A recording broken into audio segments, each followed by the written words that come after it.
आस्था योग क्रांति अभियान परिवार द्वारा श्री अग्रसेन धाम फूटी कोठी पर दिनांक 17 दिसंबर से 24 दिसंबर तक विशेष शिविर का आयोजन किया जा रहा है। इसी क्रम में 22 दिसंबर 2022 को जैन विश्व भारती लाडनू इंदौर के संचालक आर्य समाज के अध्यक्ष डॉक्टर दक्षदेव गौड़ द्वारा महत्वपूर्ण जानकारी दी गई और उन्होंने बताया कि योग के माध्यम से बहुत सारी बीमारियों को रोका जा सकता है। प्रत्येक व्यक्ति को जीवन में योग को अपनाना चाहिए। देखिए तिमिर किरण से अर्पित शुक्ला की रिपोर्ट। ये थोड़े से अनुभव की बात मैंने शेयर की है, आपको अच्छा लगेगी, आप भी इसको करें और कोशिश ये करिए कि जैसे जैसे आप इनहेल करते जाएंगे आपको क्या चिंतन करना है, ब्रह्मांड की कॉस्मिक एनर्जी मेरे भीतर श्वास के साथ प्रवेश कर रही है। जब ब्रह्मांड की कॉस्मिक एनर्जी प्रवेश करेगी तो आपको कुछ लाभ मिलेगा कि नहीं? हाँ, तो उससे ये मेरे फेफड़े स्वस्थ हो रहे हैं, मेरा इम्यूनिटी पावर बढ़ रहा है, चिंतन। और जैसे ही क्षमता के साथ में आप वापस आए उस समय रोग दोष तनाव उलझने विकार एक्सहेल करते हुए बाहर निकल रहे हैं। जरूरत है थोड़ा सा रख लेना, जरूरत लगे जिसको वो थोड़ा सा रख सकते हैं, रखेंगे क्या? नहीं रखेंगे। तनाव उलझने आदि आदि रखने की जरूरत है, नहीं रखने की। तो एक्सहेल करते टाइम वो सारा कुछ बाहर आना चाहिए। कैसे? जैसे किसी पॉट में सूखे पत्ते डाल दो और फिर पानी डालो, ऊपर आ जाएंगे ना, ऊपर से निकाल के बाहर फेंको।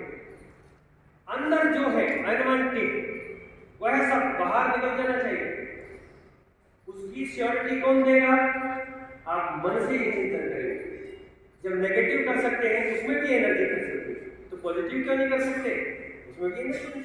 दोनों पैरों में कंधे जितना फासला, हम क्या कहते हैं, दोनों पैरों में फासला बनाएं। कितना फासला बनाएं? आधे फीट का बनाएं, 1 फीट का बनाएं, ऐसा बोलते हैं। लेकिन इस हर व्यक्ति के लिए जिस भी उम्र का होगा उस व्यक्ति के लिए उसके कंधों के बीच में जितना फासला है उतना फासला दोनों पैरों में बना के सीधे खड़े हो जाए तो वह इतना संतुलन का पोस्चर बनता है उसमें आप ज्यादा देर तक खड़े रहेंगे। और जिनको ज्यादा देर तक खड़े रहने में असंतुलन जर्म्स और उसकी वजह से उनको चक्कर आते हैं। तो खान पान आपका शुद्ध है, ये तो बहुत अच्छी बात है। देखिए ये क्वेश्चन हुआ मेरे लिए। पहले आप देखें जो आपको समझ में अच्छा आ जाएगा तो अच्छा कर भी पाएंगे, बता भी पाएंगे आप। ये एक क्वेश्चन है इसका, यहाँ ऐसे सीधे खड़े रहना है। मैं दो इसके पोस्चर का साइड एलिवेशन और फ्रंट एलिवेशन बताना चाहूँगा।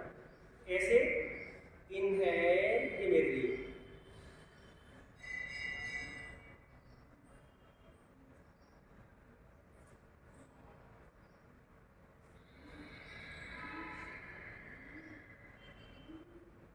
आपने देखा होगा जैसे जैसे मेरा इनहेलेशन कंप्लीट होने जा रहा था ऐसे ऐसे उंगलियां खुलती जा रही थी और पूरे तनाव में आ गई थी। अब दूसरा पोस्चर इसका साइड एलिवेशन देखेंगे कि मैं अनावश्यक रूप से नहीं झुक रहा था पीछे, और मेरा थोरेसिक का जो भाग है, पीठ का जो भाग है, जहाँ रिब्स लगी हुई हैं, उन मंत्रों पर भी रिवर्स बेंडिंग का तनाव आना चाहिए। लंबर रीजन से तो आप झुक सकते हैं, चक्रासन भी करते हैं यहाँ, लेकिन कहाँ कितना करना है, किसको करना है, उसकी क्षमता के आधार पर आगे ना बढ़े ज्यादा, धीरे धीरे अभ्यास से आगे बढ़ना होगा। ये क्वेश्चन है साइड एलिवेशन के लिए देखेंगे।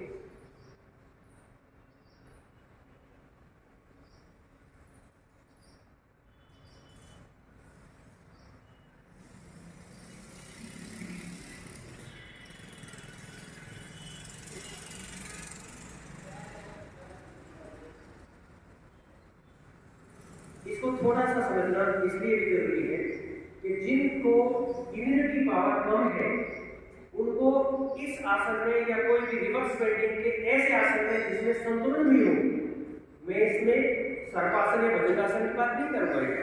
यहाँ खड़े रह करके जो हार्ट यहाँ है और पंपिंग नीचे से ऊपर तक कर रहा है, इम्यूनिटी कम है, तो थोड़ा सा चक्कर टाइप का अनइजीनेस लगेगा।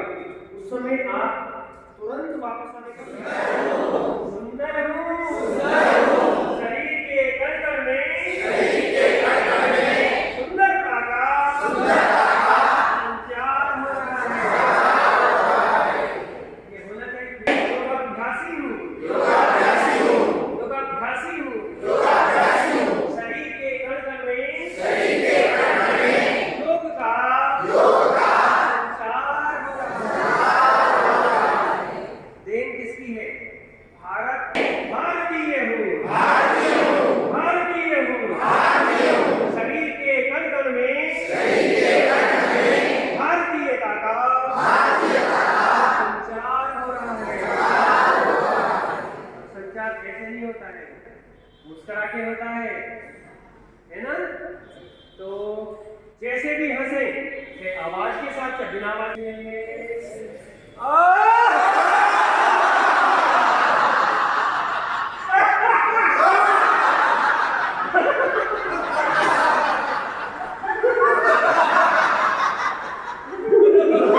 जो क्लास नियमित 20 साल से चल रही है, जिसमें बड़े बड़े मिशन पर हम काम करते हैं। सीनियर सिटीजन मिशन हो, युवा जोड़ो अभियान हो, यूटर्न न छोड़ने का संदेश हो, नशा मुक्ति अभियान हो, ऐसे कई अभियानों पर काम करते हैं और 100% सफल भी होते हैं, उसको फॉलोअप भी करते हैं। अभी हमारा मित्रता अभियान चल रहा है, अच्छा दोस्त दिव्य जीवन।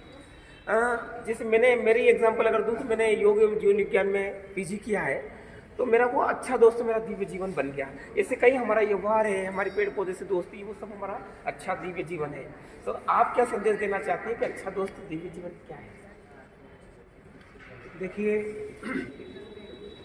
जो भी अच्छा कार्य रहता है, सर्व कल्याणकारी कार्य रहता है, वह ईश्वरीय कार्य रहता है।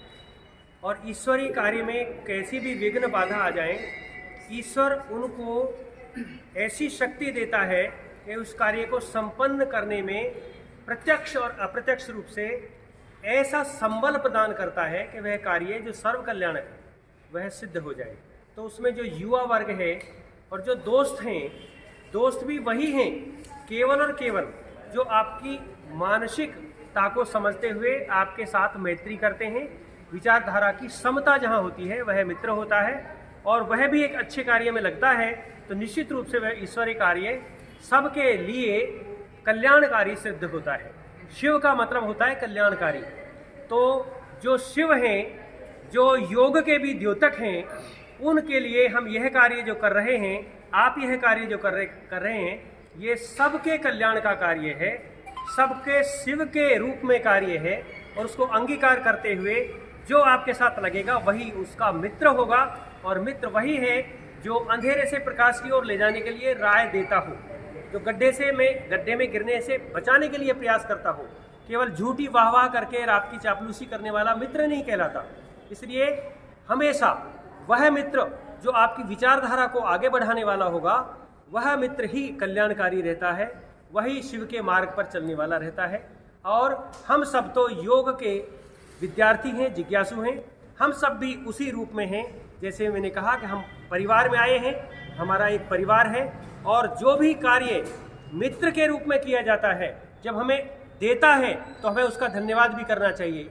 ये वृक्ष हमको ऑक्सीजन देते हैं, खुद कितने पॉल्यूशन में पल रहे हैं, और हमको क्या दे रहे हैं? हमको जीवन दे रहे हैं। इसलिए हमें उनका भी कृतज्ञता ज्ञापन करना चाहिए। ऐसे हर मित्र की कृतज्ञता ज्ञापन करते हुए हमें अपने जीवन में सफलता को प्राप्त करना चाहिए। धन्यवाद। बहुत बहुत धन्यवाद सर। आपका पूरा परिचय दीजिए। मेरा नाम डॉक्टर दक्षदेव गौड़ है, और मैं यहाँ इंदौर में जैन विश्व भारती विश्वविद्यालय का स्टेट कोऑर्डिनेटर के रूप में यहाँ काम कर रहा हूँ। यूजी पीजी डिग्री कोर्सेज जो होते हैं योग विषय के, वो मैं कराता हूँ पत्राचार के माध्यम से। और यहाँ आर्य समाज जो है उसका प्रेसिडेंट के रूप में मैं इंदौर का भी और पूरे संभाग का भी मेरे पास दायित्व है। ये मेरे छोटे से काम हैं जो समाज के कल्याण के लिए ही हैं। मैं उनमें हमेशा पूर्णकालिक इसी में समय देता हूँ।